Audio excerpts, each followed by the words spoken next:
Welcome to Leaders of Tomorrow, India's only daily television platform for small businesses. We bring you the right information to empower you. The SME entrepreneur. Tonight on the show, we're bringing you highlights for panel discussion that we did in Bhubaneshwar, talking about Bhubaneshwar's diversifying economy. Do stay tuned. At the end of this episode, we'll tell you how you too can join us on our future panel discussions that we do in 20 locations across the country. For now, take a listen to some of those key highlights. Dr. Nayak, I'd really like to start with you. And I think when we look at Bhubaneshwar, on the one hand, we see a leading education hub.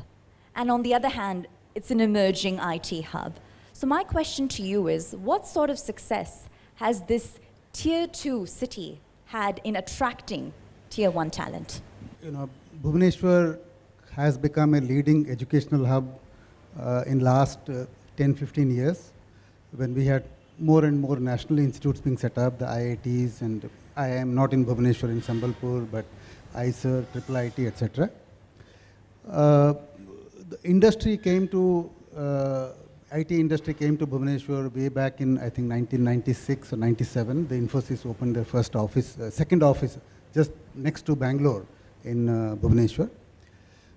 Somehow I feel that the initial momentum was lost because Infosys came, Satyam came, but after that there was not much of movement, there was not much of momentum which happened subsequently. And now we have TCS, now we have Mindtree, now we have a few other companies which have opened. So the human talent is actually, it's not a fixed asset, it's a movable asset. So they can go anywhere, wherever there are jobs. So if there is a student from IIT or IIIT, he doesn't necessarily say that I will work in Bhubaneswar alone. But if there is a company available, right, it helps. So one of the challenges many people feel, many industry people feel, is that how do we retain people here? I mean, suppose somebody works in Bhubaneswar, what is the advantage compared to, let's say, if he works in Bangalore? Obviously, you know, if you look at opportunities in Bangalore, for him to change a job, it's a lot easier than if he works here.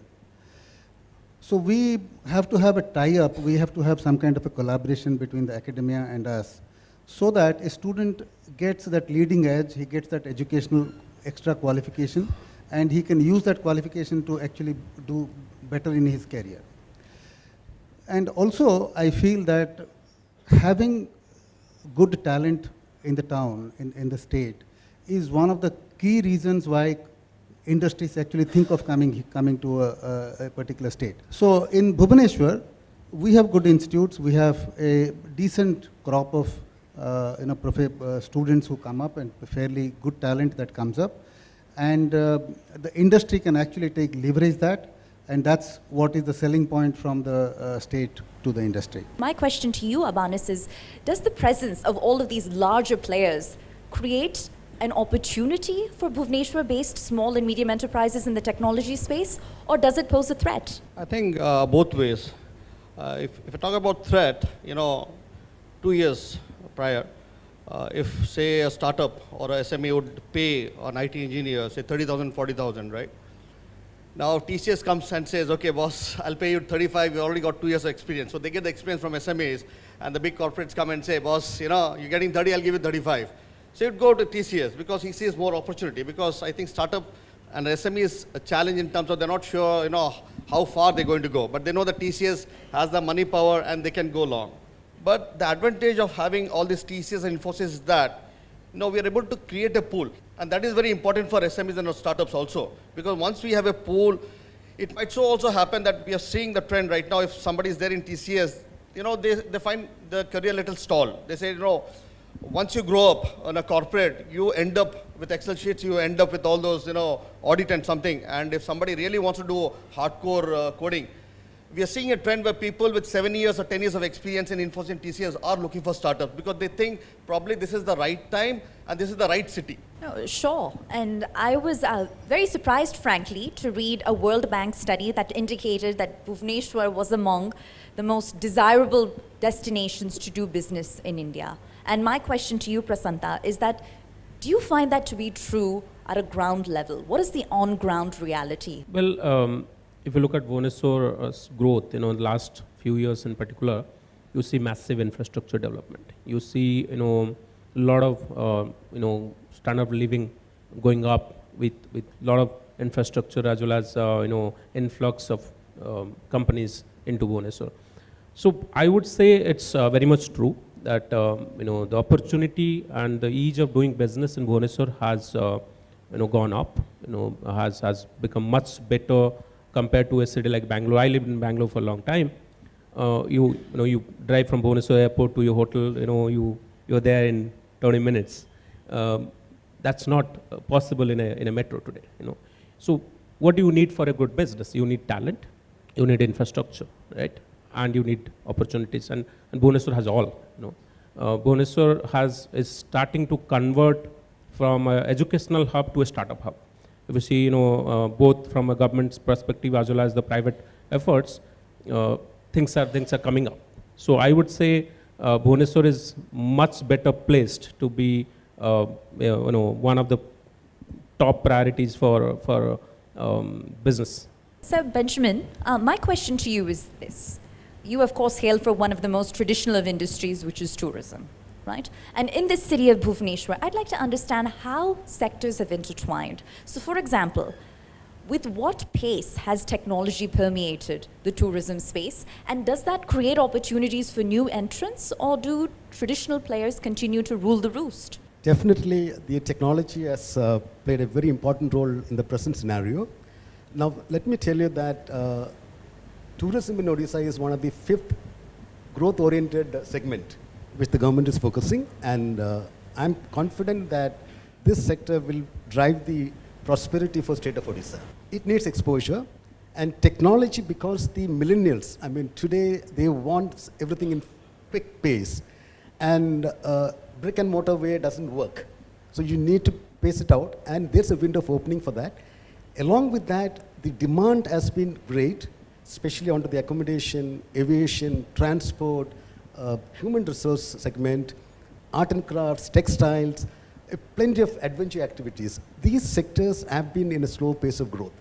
Now, this can scale up if there's a diversification from the other segments of the community.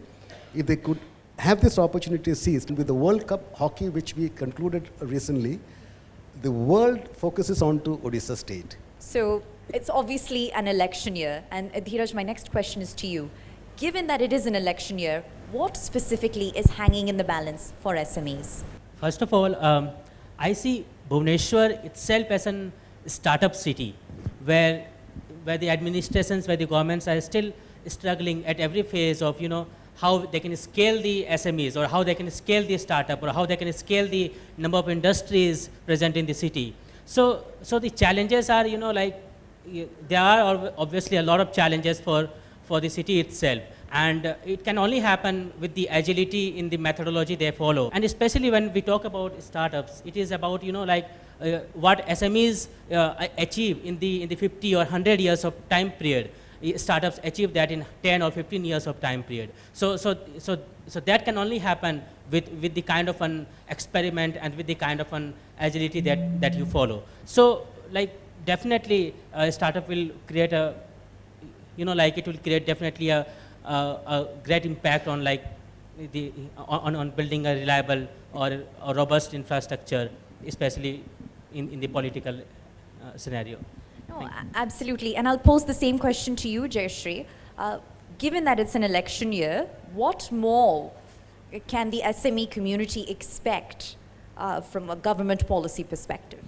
I think better incentives, better subsidies, better ecosystem, pro-government. You can see for the SME, for the startup, which already Dhiraj explained, it is a very, very good environment right now. And even if you have seen, the Startup Task Force has said that we want to be 1,000 plus startups in the state very soon, in a couple of years. So that's a huge target, and which can be only achieved if people, if we get a lot of startup coming in to be a part of it. So when you talk about SME and you talk about startup, I think both of them has a big role to play, because this is the election year. So that is what is needed. Odisha has so far been a very dormant state. So these activities would definitely make it a little bit more lively, and we can see good growth. Say I am a Bhubaneswar-based SME.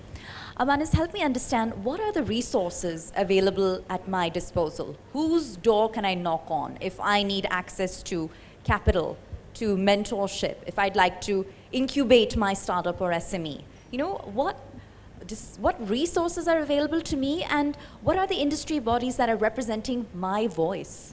In that way, I think Bhubaneswar is pretty well settled. You know, if you're an outsider, I think the first thing, I think we have a lot of industry bodies, but it has to be specific to what your needs are.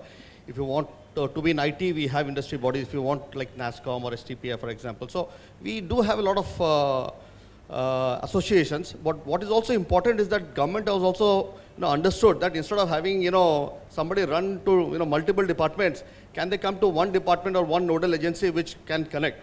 So I think a lot of good things are happening, but my probably suggestion, again, being an election year, if the government hears me, would be that, we have a lot of good policies.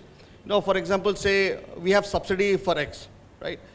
But the challenge is, these are not time defined. The government says, I'll give you subsidy. That's good. But we have to make it great. So making it great doesn't mean, increase the subsidy percentage. But how can we make this policy great is by telling that I'll give you the subsidy within this much predefined time. So if government is able to do that, if government is able to have a time-defined policy or time-defined subsidy or whatever, I think if you can do that, then I think the SME the ecosystem would be pretty happy about it. Now, I was involved in this ease of doing business process. The industry department, they have actually developed software integrating all the departments of the government. You apply once, it's a single window system, and I know the secretary personally monitors whether the service has been delivered on time or it's not delivered on time. I attend the weekly meetings and how insistently he keeps doing it. I mean, that shows the interest of the government in actually promoting this. And if there is a delay, there is a slip somewhere, they go hard on the officer who actually is not doing it. But coming to the point of subsidy and incentives, quick decision making and transparent decision making, I think that is what we should promote, rather than saying, okay, I'll give you money and you do business here. I think that's a very bad idea. But even nonetheless, it's a competitive government. Since another government gives it, another state gives it, we also have to give it. But I think it's a difficulty everywhere. Well, Prasanta, many would argue that mentorship is the missing piece in this puzzle when it comes to SMEs and startups maturing and reaching their growth potential. So where is that available to the SME community within the city of Bhubaneswar? Mentorship is available. Of course, we're trying to strengthen that mentorship environment here in Bhubaneswar. One of the source of mentorship are incubators. We have right now about 11 incubators in Odisha, most of them based out of Bhubaneswar. Apart from giving you co-working space, what the incubators here also offer a mentorship and a pure environment where you just don't work alone. You also see others working with you. You sometimes do find partners, co-founders, investors, and also access to lab. If you look at Bhubaneswar's startup ecosystem, biotechnology is one core area where you have a lot of good quality startups. You have IoT, you have AR, VR. So you also need research and development access, okay, apart from mentorship. So that is available with the incubators. Under the Startup Odisha initiative of Government of Odisha, we also have a mentor network. We are trying to strengthen as much as possible. We're trying to rope in Odia entrepreneurs, based anywhere, including at home, to kind of mentor, guide the young entrepreneurs. All right, it's time for a break here on Leaders of Tomorrow. But on the other side, we'll continue bringing you some of those key takeaways from our panel discussion in Bhubaneswar. Just stay tuned.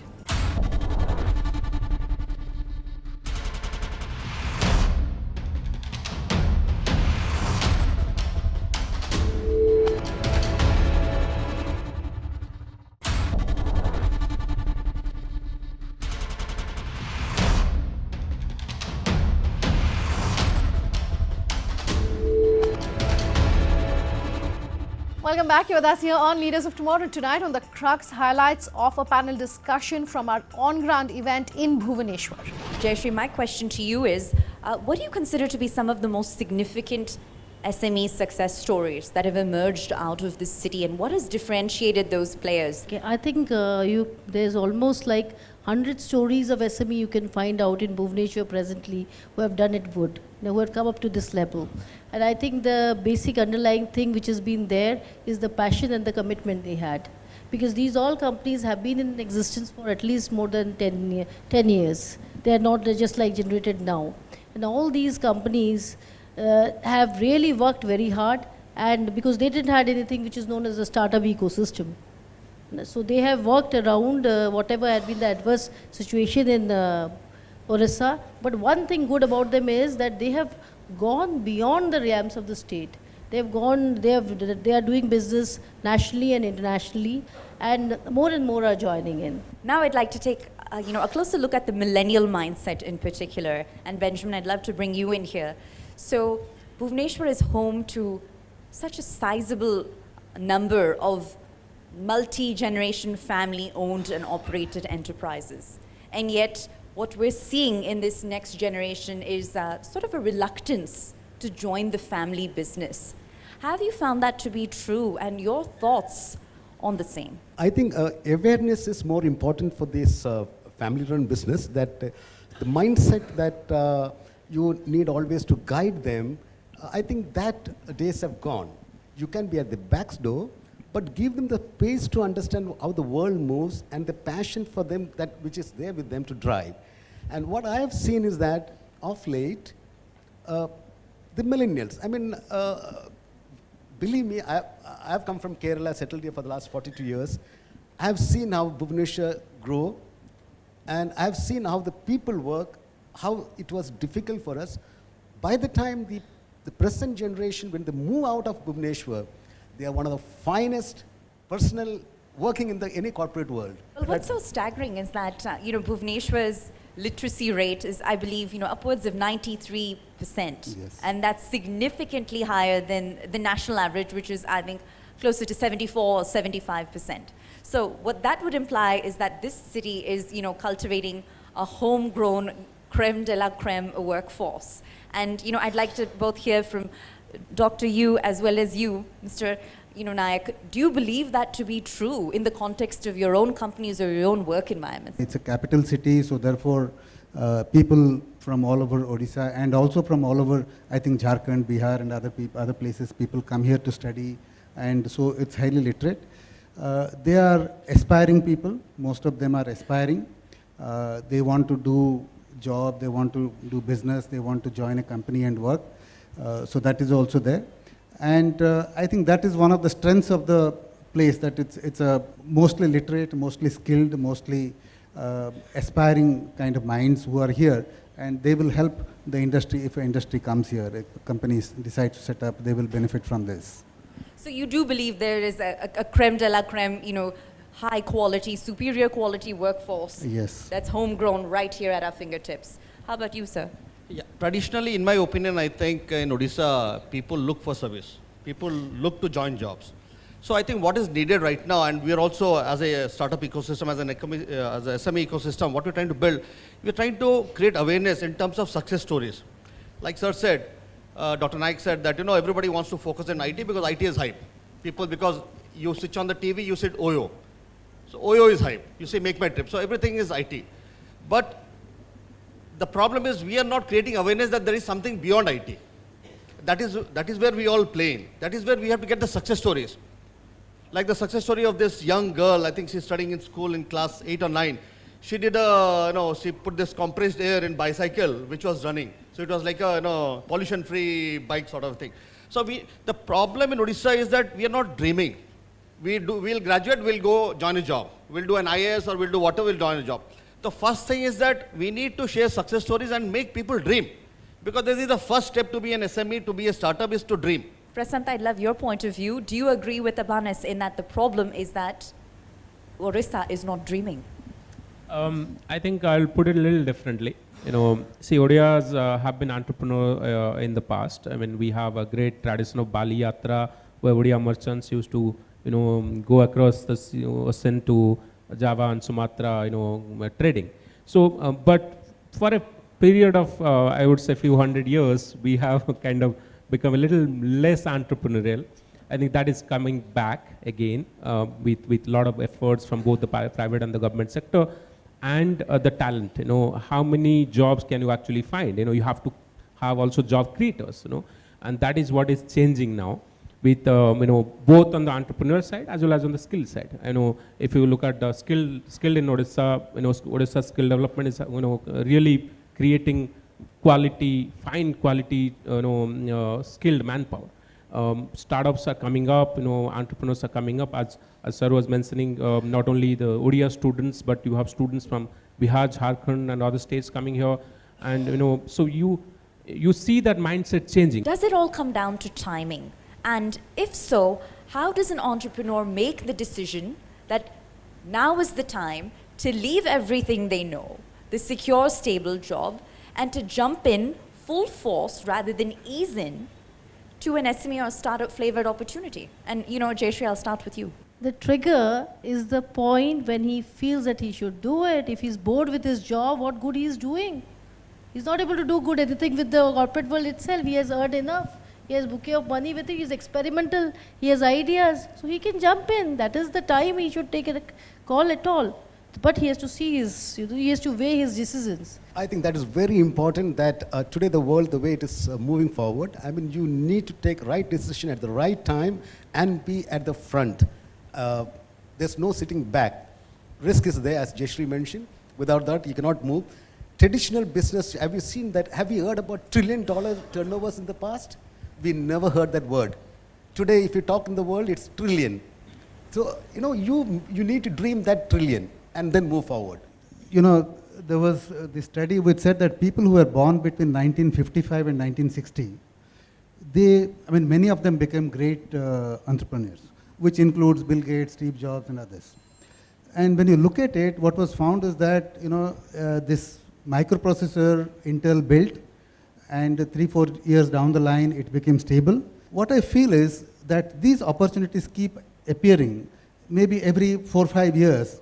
If you take advantage of that environment and be the first mover, create a product or a market for this, then you become big. But if you wait for the other fellow to do something and then you say, I will follow and beat him, I think that's difficult afterwards. I'll give you some figures. Government of Odisha came up with the startup policy in 2016, and the portal was launched around May 2017, and since then we have some data. So since then, about 18 months, we have 334 startups recognized. We get recognition applications on an average of 25 to 26 a month, and out of that, 61 have been funded by the government in different ways, and about 11 or 12 of them have raised market money, funds from the market. So last year, we did an analysis for about 50 startups, and put together they had a revenue of about 400 million rupees, and about 1,500 plus jobs have been created directly and indirectly. So that's just a beginning. It's just the first 18 months of the formal startup ecosystem. And as we go on, you would see startups being the biggest job creators, innovators, problem solvers. All right, that's our show tonight. We traveled to 20 locations across the country, engaging directly with you, the SME entrepreneur. For more on where we're heading to next, do head on over to our website, leadersoftomorrow.co.in. You can also reach us on our email ID, leadersoftomorrow@timesgroup.com is our official email ID. Reach us on social media. I'm on Twitter at Sunanda_J or LOT_ET now. On Facebook, we're on Leaders of Tomorrow on ET Now. Thanks for watching. Have a good night.